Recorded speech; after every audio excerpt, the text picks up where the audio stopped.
Hey guys, it's Bob with Kaler's Aquatics, and I'm back at one of my new favorite, not local fish stores, but a store that's only a couple hours drive from me from Chattanooga to Nashville, and that's Aquatic Critters, and they have a huge freshwater section and a huge saltwater section. Lots and lots and lots of corals. They also have a store attached to them that is the same store but managed separately, and that's the Critters part, and they have all kinds of reptiles and bugs and spiders and all of those things in there, and that's where I got my blue-tongued skink, which is now finally named Nelson. But I always have to take a look at these frontosas, and what are the other guys?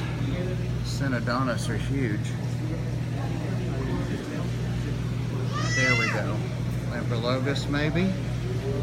I keep hearing this commotion, and see what I can see here. Chattanooga Ed and I came over today, just a day trip, and we've already been to two other stores, and I have a feeling this will be our last stop today. I still want to go over to the critter side. Had to get out of the saltwater fish because I saw way too many that I don't have and that I need. But we came over to hook up with Ginger Graves, and so we've been talking to her for the last hour or so, and I just walked around so that I could stage walking up on Ginger and Chattanooga Ed. So there's Ginger Graves and Chattanooga Ed.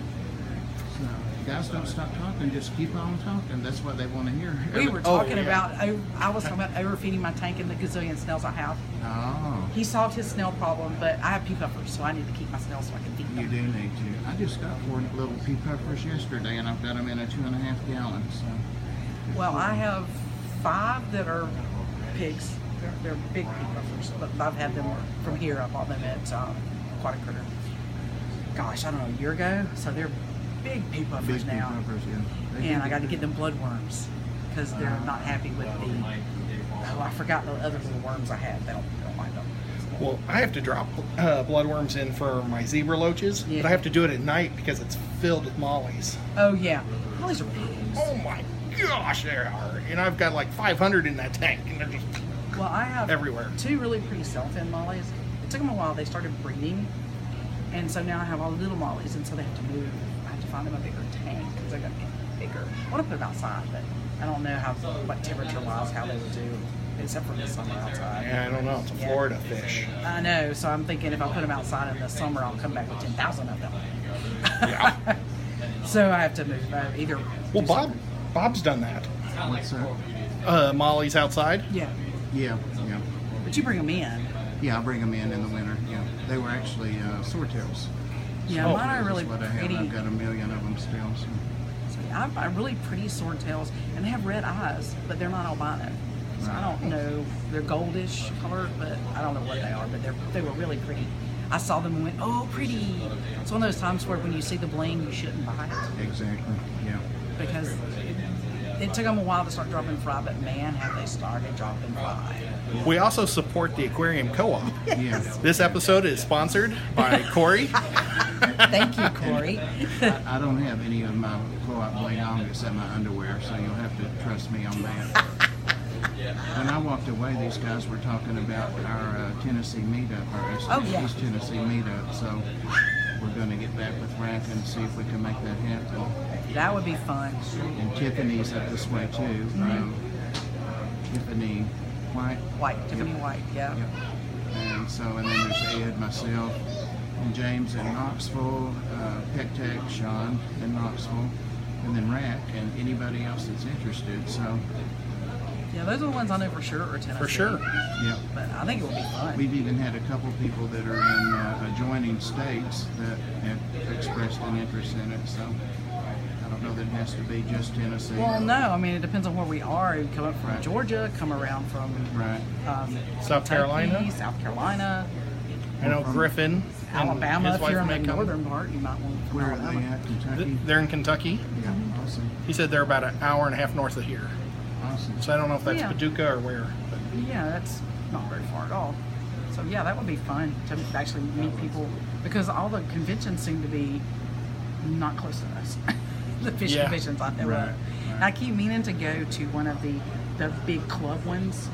Is it Mascot that's really big? Or there's some cichlid ones and I don't there's know a big fish trade deal. Yeah, the big fish. I wanna go to that one. Yes. So I've looked at maybe doing those next year instead of like a Aquashella because I've done Aquashella. I mean, it's fun. I might drive up to Chicago if I'm off, but I don't know. Because Pam wants to do the camping thing, and if it's anywhere near Aquashella, I've never been to Yellowstone. I've never been to that part of the country. That's still probably another 8 hours because you go up to Chicago and then you'd have to head through the Dakotas and almost all the way through Wyoming. I want to drive. I want to take it's beautiful. a week or 10 days off from work and drive from there to here and stop at some iconic places I haven't been. Just because it's usually the flyover states and you do fly over. I've flown over, but I would like to drive through and just see some of the iconic things along the way. Part of the country I haven't seen. Probably know you can get together with 3 people like us and rent one of those campers that you can drive. I know, I thought about that because that would be fun. It would be fun. I just have to bring 6 dogs along. That's the only catch. Yes, the one thing about cats, you can leave them alone. Yeah. And my next door neighbor has a key to my place so she can feed them. Right. The problem is the fish part. They're not good with feeding the fish. I've got to do what Dean has done, which is label all his tanks like color coded with what blocks of frozen foods you can put in there and how many. You know what I did was when I went to Florida last year is I put Ziploc bags. I did and that too. I put a marker on it and said, okay, day 1, day 2. You would think that would be bulletproof. It wasn't. Internet, it's not. Well, because my next door neighbor's teenager missed some tanks. I came back and I was like, why are there still bags? And I had them labeled days, and all you had to do was dump the dry food from the baggie into the thing on those days. And like, it was certain tanks. She got them one day but didn't get them for the second day. I'm like, how do you? Well, I told the kid, whatever you do, don't put 2. If you miss a day, don't put 2 bags in. Yeah, just leave it just on there. leave it, they'll be and fine. it won't be a big deal. I'll pay you the same. This time when I went to St. Louis just last week for a week, I showed my dad how to feed all the different, because I figure my dad used to breed fish. Well, he put as much food that I had for my mollies in like some of my guppy tanks that only have like 6 guppies. Oh my gosh. There is piles of food. And I was like, what? Oops. Oh no. Did you pay him? No. So I can't complain. No. Because the first time I made the mistake of, it's like my 3rd big fish keeping mistake. I made the mistake of thinking, just if I left the food out, and I was like, yeah, just feed a little bit into the tanks. A little bit's relative. So I came home and there was a pile this thick of food Oh my God. on a couple of the betta tanks because I didn't clarify that don't do it to the betta tanks because they won't eat it. They'll go on a hunger strike. They don't eat flake food. They're insulted. The only dry food I've found that they'll eat are the bug bites. They'll eat flow ball bug bites, and that's it. Everything else is like, where's the bloodworm? Tubifex worms, that's what I was thinking of. Yeah. My pea puppers will eat them, but they don't really want the nose any thicker. But yeah, so that was an emergency situation from like 10 o'clock at night till like 3 or 4 in the morning because I had to do a massive water change of all of the tanks that were overfed. Try to save some of the fish. I lost several fish on that experience. I lost several bettas more than anything. And I came home to a lot more snails because they were happy. But yeah, the water, I was doing massive water changes just through the whole house because they had, my idea of a pinch is a pinch. Their idea of a pinch was, okay. I think one of them, she must have just stopped it. But yeah, you have to be careful. Then I divided them thinking, oh, they can't mess up the little baggies. Yeah, they can. I'm like, maybe I won't go to Yellowstone after all. Next time I'll just do Ceratabs.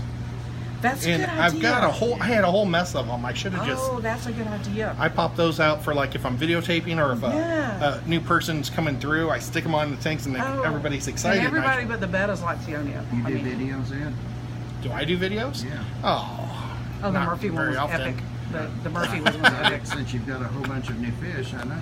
Oh, I have not. Well, I got really sick in November and then busy in December. Yeah. So I know, I'm sorry, sporadic. folks. I'm very sporadic. My problem is I'm mouthy. I just keep talking and talking. And then it's been 30 minutes and nobody wants that. I mean, I don't know how Bob does like the really short clips because those are great. When I had one of your videos, your last video up, and we were listening to it, and I said, listen to that. That's just like me. She's just telling all the details and rambling and don't care. Just if you don't want to watch it, turn it off. Watch something else. Yeah. But you'll ramble for 5 minutes or 3 minutes. I'll ramble and I'm like, oh my God, it's been 20 minutes, and then I'll redo it.